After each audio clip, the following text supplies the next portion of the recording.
నమస్కారం రచిత గారు. నమస్తే సిరి. లవ్ మ్యారేజ్ అయినా, లేదు అంటే అరేంజ్ మ్యారేజ్ అయినా అమ్మాయి, అబ్బాయి పెళ్లి చేసుకుంటున్నారంటే minimum two minimum age difference ఉండాలి అని చెప్తూ ఉంటారు. ప్రీవియస్‌లో పాతకాలంలో అయితే మినిమమ్ 4 ఇయర్స్ అయితే ఏజ్ డిఫరెన్స్ ఉండేది. కానీ ఇప్పుడు కాస్త ఆ ఏజ్ డిఫరెన్స్ లేకపోవడం, ఉన్న ఒక 1 ఇయర్ డిఫరెన్స్ మనం చూస్తూ ఉన్నాం. అసలు ఈ ఏజ్ డిఫరెన్స్ కపుల్‌లో ఉండడం వల్ల కలిగే బెనిఫిట్స్ ఏంటి? ఏజ్ డిఫరెన్స్ అనేది మీరు పాతకాలంలో మీరు 3, 4, 5 అన్నారు గానీ లేదు 10 ఇయర్స్, 11 ఇయర్స్ పాతకాలంలో మీకు తెలుసనుకుంటాం. 30 ఏళ్ల యెస్. ముసలాయనకి 3 ఏళ్ల పిల్లని కట్టారు అనే ఒక నానుడి కూడా ఉండేది. అట్లా కాకుండా అట్‌లీస్ట్ రాను ఏజ్ గ్యాప్ తగ్గుతూ వచ్చింది. అది కాస్త 10, 11 ఇయర్స్ అట్లా 10 ఇయర్స్, 14 ఇయర్స్ అట్లా ఉండేది. మెల్లిగా 10 ఇయర్స్, మెల్లిగా 8 ఇయర్స్, మెల్లిగా 6 ఇయర్స్ వరకొచ్చి మీరన్నట్టు ఇప్పుడు 4 దగ్గర నుంచి ఆటోమేటిక్‌గా సేమ్ ఏజ్ గ్రూప్‌ని, ఎందుకంటే మేబీ క్లాస్‌మేట్స్‌ని ఇష్టపడి పెళ్లి చేసుకోవటం కానివ్వండి, ఒకవేళ చూసేటప్పుడు కూడా అరౌండ్ 2, 3 ఇయర్సే కావాలి అని మగ పిల్లలు అడగటం గానీ, అమ్మాయిలు అడగటం గానీ ఉంది అనేది మనకు అర్థమైంది. అయితే ఏజ్ గ్యాప్ ఉండటం వల్ల చాలా కొన్ని అంటే ఎందుకు మంచిది అని మనం చెప్పుకోబోతున్నాము. కొన్ని డిసడ్వాంటేజ్ కూడా ఉన్నాయి అనే దాని మీద కూడా will try to put that one word.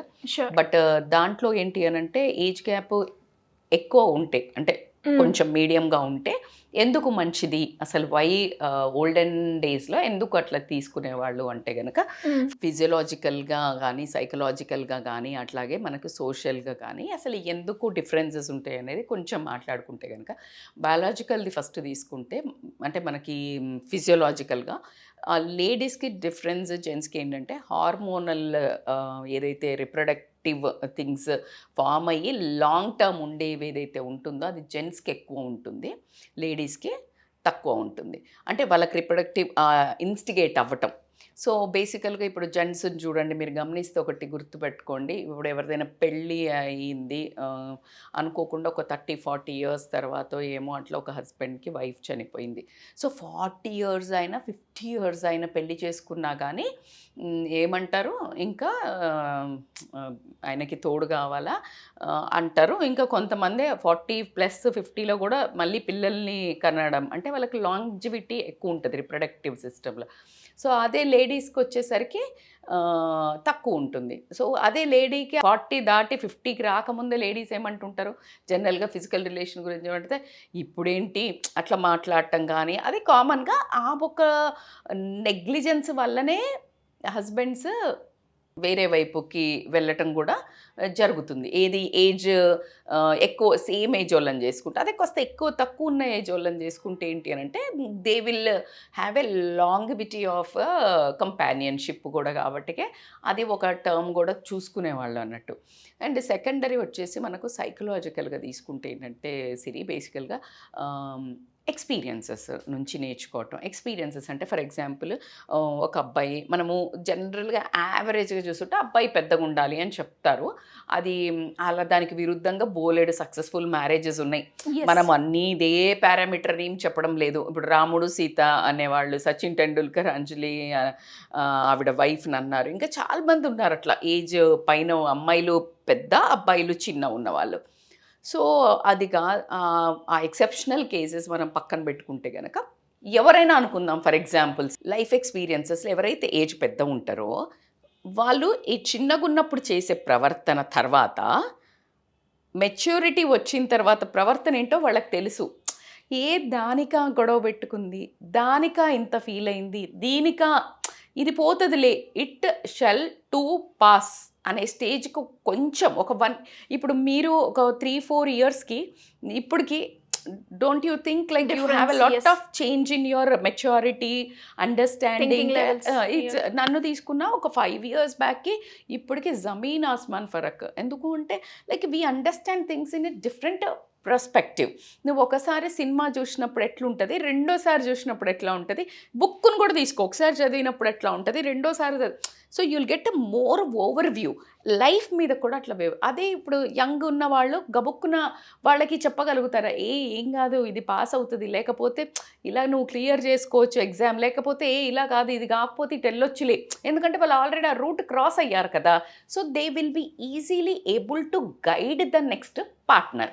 లేకపోతే ఏమవుతుంది అని అంటే కనుక సేమ్ ఏజ్ అనుకోండి, ఎట్లా ఉంటుంది వీళ్ళకి ఫెరోషియస్గా ఉంటుంది, అగ్రెసివ్ ఉంటుంది క్వాలిటీ, అరే నాది ఇట్లయింది అంటే నాది ఇట్లయింది, ఇప్పుడు నాదే ఇట్లయింది అంటే నీదెవడు చూస్తాడు, నీది ఇట్లా, ఇద్దరు సేమ్ గోలలో ఉన్నారు. అదే కొంచెం ముందుకు పోయినాలంటే పర్లేదులే నేను సెట్ అయ్యాను కదా, కొంచెం నువ్వు రా మెల్లిగా, ఈ అండర్స్టాండింగ్ అనేది కొంచెం లైఫ్ ఎక్స్పీరియన్సెస్ షేర్ చేసుకోగలుగుతారు. అట్లాగే ఇంకొకటి ఏంటి అని అంటే లెర్నింగ్ కూడా, ఇందులోకే వస్తుంది మళ్ళీ లైఫ్ ఎక్స్పీరియన్సెస్ కూడా. లెర్నింగ్ ఏంటి అని అంటే ఇప్పుడు ఫర్ ఎగ్జాంపుల్ యంగ్ కొంచెం ఒక 6 to 8 years తీసుకోండి. మినిమం ఎంత అంటే 6 years అయితే ఉంటే బాగుంటుంది. 5 to ఏమో నాకైతే నాకు అనిపించే వాళ్ళలో 4 to 6 అయితే మినిమం ఉండాలి అనిపిస్తుంది. కొంతమందికి 8 years ఉండి రీసెంట్గా చేసుకునే వాళ్ళని కూడా చూశాను. దాంట్లో అంత పెద్ద తప్పైతే లేదు. అంటే చేసుకోవద్దు అంత పెద్దోళ్ళనా ఏజ్ వాళ్ళనా అనుకునేటట్టయితే ఉండదు. ఎందుకంటే అమ్మాయిలకి అనుకోవత్రుగనా, లేకపోతే మెచ్యూరిటీయా, లేకపోతే టాలరెన్స్ వల్లనో వీళ్ళు త్వరగా ఏజ్ అయిపోతారు, మెచ్యూరిటీ వచ్చేస్తుంది. So they will be able to match husband levels కూడా. సో అందుకనే అమ్మాయి చాలా చిన్నగా ఉన్నా కూడా అంత సంసారాన్ని 10 మంది పిల్లల్ని కానీ అంతమందిని హ్యాండిల్ చేసి, అంతమంది జీతగాళ్ళు ఉండేవాళ్ళు అందరినీ హ్యాండిల్ చేసి రన్ చేసేది. అంటే అది జోక్ కాదు. అంత 5 ఏళ్లకు 10 ఏళ్ళ అమ్మాయిని పెళ్లి చేసినా కూడా అంత పెద్ద ఎంపైర్ పాతకాలంలో తక్కువ ఉండేదా, ఇంత పెద్ద ఇల్లులు కానీ, లేకపోతే ఇంతమంది పిల్లలు కానీ, ఇంత కామన్ కుటుంబం కానీ ఎట్లా ఉండేది మీరు ఆలోచించండి. త్వరగా వస్తే ఏంటి అంటే వాళ్ళకు అనుకూలంగా మార్చుకోవచ్చు. అర్థమవుతుందా? అంటే వాళ్ళ ఇప్పుడు బాగా పెరిగిన చెట్టును వంచడం కష్టం కదా. సో కొంచెం తొందరగా మెండ్ అవుతారు పర్సనాలిటీ అన్నట్టు కూడా మనకి యంగ్ జనరేషన్ని చూస్తారు. సో ఎప్పుడైతే ఈ లైఫ్ ఎక్స్పీరియన్సెస్ ఈ లెర్నింగ్లో ఏంటంటే, ఇప్పుడు ఉన్న కాలంకి చెప్పుకుందాం, మనకు అదే కాబట్టి టాపిక్. ఇప్పుడు ఒక అబ్బాయి ఒక 6 years పెద్దగా ఉన్నాడు అనుకో, ఈ అబ్బాయి మెచ్యూరిటీ తొందరగా, అరే నాకు ఏం అవుతలేదు, నాకు దొరుకుతలేదు జాబ్ ఇట్లా ఉందనుకో, లేదు ఇప్పుడు ఇలా ఆల్రెడీ అప్డేటెడ్ ఏముంది అక్కడ మెచ్యూరిటీతో ఎట్లా హ్యాండిల్ చేయాలో, నేను 4-5 ఏళ్ళ ఎక్స్పీరియన్స్ వచ్చింది ఆఫీస్లో, ఎవరిని ఎట్లా హ్యాండిల్ చేయాలో వాళ్ళు చెప్తారు.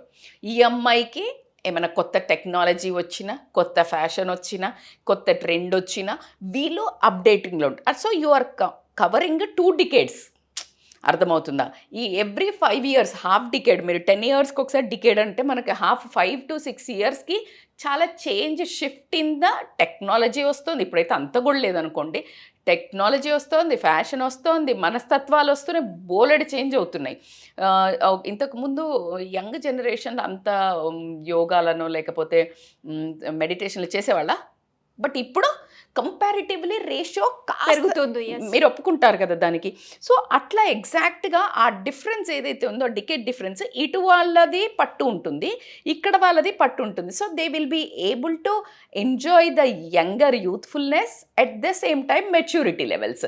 సో ఒకరికొకళ్ళు ఆ రెండింటిని జర్నీని ఇంట్రెస్టింగ్గా, రిఫ్రెషింగ్గా, హ్యాపెనింగ్గా ఉండాలి అంటే అమ్మాయి చాలా హుషారుగా ఉందనుకో, what ever the who ever, మళ్ళీ అక్కడ అంటారు ఎందుకు అమ్మాయే చిన్నగా ఉండాలి, అమ్మాయి పెద్ద అమ్మాయిని చేసుకోవద్దా అని అడుగుతారు. కాబట్టి అది తక్కువ మనకున్న సమాజంలో కాబట్టి వీఆర్ టేకింగ్ మోర్. సో అబ్బాయి అయితే ఇట్లా ఉంటుంది. సో అట్లా కాకుండా ఏంటంటే అండర్స్టాండింగ్ లెవెల్స్ ఖచ్చితంగా డిఫరెన్స్ ఉండడం జరుగుతుంది. కంపారిటివ్లీ డిఫరెన్స్ ఉంటుంది. అర్థం చేసుకునే తత్వము మేబీ చిన్నగా ఉన్నా కూడా అర్థం చేసుకునే వాళ్ళు ఉండొచ్చు. కొన్ని విషయాల్లో కొంతమంది కపుల్స్లో మనం చూస్తుంటాం, చాలా చిన్నగా ఉంటారు, చాలా మళ్ళీ ఇట్లా అని ప్రతి చోట ఏజ్ ఉన్న వాళ్ళందరూ అర్థం చేసుకుంటారంటే అట్లేం లేదు. చెట్టుకు వస్తుంది వయస్సు, మనిషికి వస్తుంది అన్నట్టు ఉంటారు కొంతమంది. అంటే ఈ చిన్నగా ఉన్న అమ్మాయిలైనా సరే మొత్తం సంసారాన్ని టేక్ ఓవర్ చేసుకొని నడిపే వాళ్ళు కూడా ఉంటారు. సో జనరల్ బేసిక్గా ఈ రీజన్స్ వల్ల చేసేవాళ్ళని చెప్పుకున్నాము. అట్లా కాకుండా సోషల్ డైనామిక్స్ తీసుకుంటే ఏంటంటే, కొన్ని మనకి పరిసరాల్లో చాలామంది అన్నీ నచ్చినాక కూడా మరి 1 year ఏనంట తేడా వద్దు అనేస్తారు, 2 years ఏనంట తేడా వద్దు, మినిమం 5 ఏళ్ళు ఉండాలి. ఎందుకంటే వాళ్ళ మైండ్లో ఒక స్ట్రాంగ్ కూర్చుంటుంది. ఆ ఏజ్ గ్యాప్ ఉంటేనే ఇద్దరు కుదురుగా ఉంటారు. నువ్వెంత నేనెంత అని గొడవలు పట్టం కానీ, అంటే ఇప్పుడు శాలరీలు సేమ్ వస్తుంటాయి, నా శాలరీ నేను ఎందుకు ఖర్చు పెట్టుకోవాలి, ఇట్లా అంతా అంటే పిచ్చి గొడవలు వస్తాయి. కాబట్టి ఈ అనుకువ దానికోసం అని చెప్పేసి చేసుకోవడం జరుగుతుంది. సో కానీ కొన్ని ఫ్యామిలీస్లో మస్ట్ అండ్ షుడ్గా ఈ ఏజ్ గ్యాప్ ఇంతే ఉండాలి అని ఖచ్చితంగా ఉంటుంది. అట్లా కాకుండా ఎకనామిక్ స్టెబిలిటీ ఒకటి ఇప్పుడు బాగా చూస్తున్నారు. మళ్ళీ కొంచెము ఆ వేరియేషన్ వచ్చిందేమో అని నాకు అనిపిస్తుంది. But I don't know about others. నేను విన్నంత వరకు ఏంటంటే మళ్ళీ కొంచెం 4 to 5 years వాళ్ళైనా పర్లేదు అనే స్టేజ్కి వచ్చారు. ఎందుకు చెప్పండి, జనరల్గా మనకున్న డైనామిక్స్ ప్రకారం మళ్ళీ కూడా ఏంటిది, అబ్బాయి బ్రెడ్ ఎర్నింగ్ అన్నట్టు ఉంటుంది. కాబట్టికే అబ్బాయి సెటిల్ అయిన తర్వాత అయ్యే వరకు అనేసరికి పాపం 27, 28 వస్తున్నాయి. అవునా, ఈ అమ్మాయిలు ఏం అడుగుతున్నారు, మాకు సెటిల్ అయిన వాళ్ళు కావాలి. అమ్మాయి తల్లిదండ్రులు కానీ బాగా సెటిల్ అయిందా, ఇల్లు ఉందా, కారు ఉందా, ఆస్తి ఉందా, ఇట్లంతా చూస్తున్నారు. కాబట్టి మరి ఆ మినిమం ఒక ఈజీగా ఒక 4 to 6 years గ్యాప్ అనేది ఖచ్చితంగా. ఇంతకుముందు అందుకే 10 years అయినా 8 years అయినా, ఎందుకంటే కాస్త సంపాదించుకొని సెటిల్ అయిన తర్వాత చేసుకుంటే పోషిస్తాడు. మళ్ళీ పిల్లలు వెంటనే పిల్లలు అయ్యేవాళ్ళు కదా, అందుకని ఏజ్ గ్యాప్ ఎక్కువ పెట్టుకునేవాళ్ళు. ఇప్పుడున్న వాళ్ళు కూడా కొంచెం మళ్ళీ ఆ ఏజ్ గ్యాప్ వస్తుందేమో.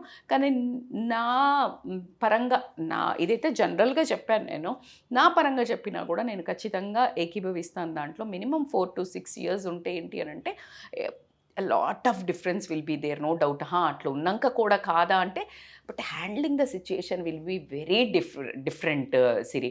సో అట్లా అంతా అని నేను పెద్దోళ్ళే సమజ్దారు ఉంటారు అని కాదు, చిన్నోళ్ళు అని కాదు, ఎదురు మాట్లాడటం కానీ, అంటే రైట్ని ప్రశ్నించటం వేరు. టాంట్రమ్స్ ఊరికే ఇప్పుడు నేను నువ్వు సేమే కదా, సేమ్ క్లాస్ సేమ్, నేనేంది నువ్వేంటి. ఇప్పుడు ఒక ఎంప్లాయీస్ ఉన్నారు, ఇద్దరు ఒకటిగరే వర్క్ చేస్తున్నారు, వచ్చేసి నువ్వు ఇది పని చెయ్యి అంటే ఊరుకుంటుందా? లేదు. నువ్వు సేమ్ నేను same, why you are telling me అని చెప్తుంది. అవునా కాదు? అవును. ఎగ్జాక్ట్లీ. ఇంట్లో కూడా ఇప్పుడు నేను జాబ్కి పోయి వచ్చిన, నువ్వు జాబ్కి పోయి వచ్చినావు, నువ్వు చెయ్యి నేను చెయ్యి అనడానికి మనకు చిన్న కల్చరల్ బ్లాక్ ఏముందంటే, పెద్దగా ఉండాలని అంత తొందరగా అనలేము అని ఉంది. ఒక చిన్న ఎక్కడో ఒక హిత్. సో దీన్ని ఏంటంటే ఆ మిత్ను బ్రేక్ చేయకుండా ఉండడానికి ఏంటంటే అంత ఫాస్ట్గా అనరు. ఇక ఆ ఎదుటి మనిషిది ఇర్రెస్పాన్సిబుల్ ప్రవర్తన అయ్యి ఉండి, తాగుబోతో తిరుగుబోతో చెత్త అయి ఉంటే ఆ చిన్నళ్ళు అయినా కానీ నోరు తెరిచి అరవటం అయితే గ్యారంటీ ఉంటుంది. బట్ యావరేజ్గా తీసుకుంటే it's a good to have a age gap. Even ఫిజియోలాజికల్గా తీసుకున్నా, సైకలాజికల్గా తీసుకున్నా, ఎకనామికల్గా తీసుకున్నా కూడా it's a good thing. Great madam, thank you so much. Thank you so much Shri. Suman టీవీలో మీ పర్సనల్ అండ్ బిజినెస్ ప్రమోషన్స్ కోసం కింది నెంబర్కి కాంటాక్ట్ చేయండి.